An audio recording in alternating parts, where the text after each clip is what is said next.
Good morning. Today I want to share John 5, verse 30, which says, I can do nothing on my own initiative. As I hear, I judge, and my judgment is just, because I do not seek my own will, but the will of him who sent me.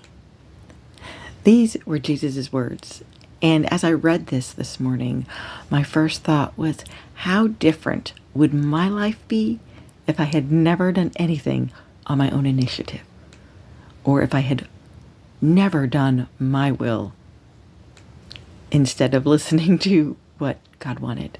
I know that there's been times that I have, decided to do something and, kind of like spur of the moment, something popped in my head, and I didn't stop and ask God what he wanted me to do. And I don't think I'm alone in that. I think we've all done something where we didn't stop and ask God, should I do this? We're human. We're going to make mistakes, and we all have our own will.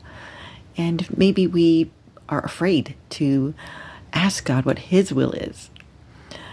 I know that there's been times I've heard God tell me to do something, and he needs to be kind of persistent with me sometimes, because if I'm scared of it, I'm like, no, I don't want to do that. But I remember a time when I was trying to lose weight, and I was outside and I was walking, and I heard, run this block. And my first thought was, I don't run, I hate running. But I obeyed that voice, and I ran, and I had no way of knowing that God was going to take that one step of obedience and instill in me a love for running.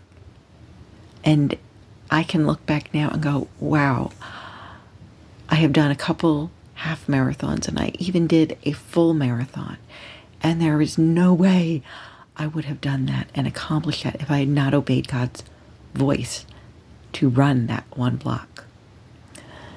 I know that there's been times where I heard him speak.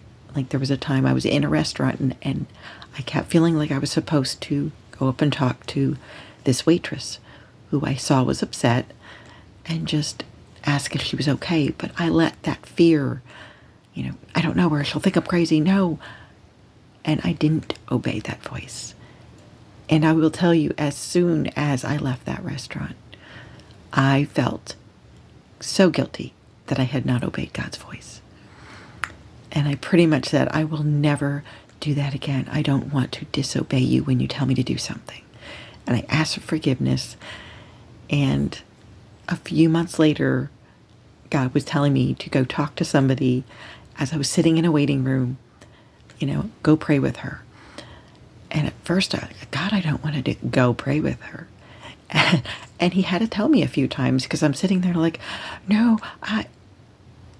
and I stopped because it was that quiet, are you going to obey me or not moment. And I went over and I prayed with her.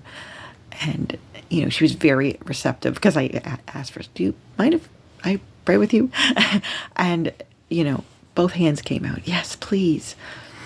And I have realized when I obey God's voice, when I obey what he's telling me to do, what amazing things can happen. And I know I don't ever want to feel that guilt and shame when I disobey. So whether you listen immediately or whether you need God to tell you a few times, because sometimes I'm like, am I really hearing you, God? And I know he can be persistent. And there's times where I start out with I'm scared. Nobody wants me to do it, and I kind of start making excuses. And when he keeps talking to me, I'm like, okay, you're not going to shut up until I do it. And I do it. So listen for God's voice. I'm encouraging you today, when we listen and we're open to hearing God's voice, we can hear him daily telling us what to do. And I'm encouraging you, listen for his voice and obey his voice. Do what he is asking you to do, even if you're scared, and watch the amazing things that he can do when you listen and obey. God bless you.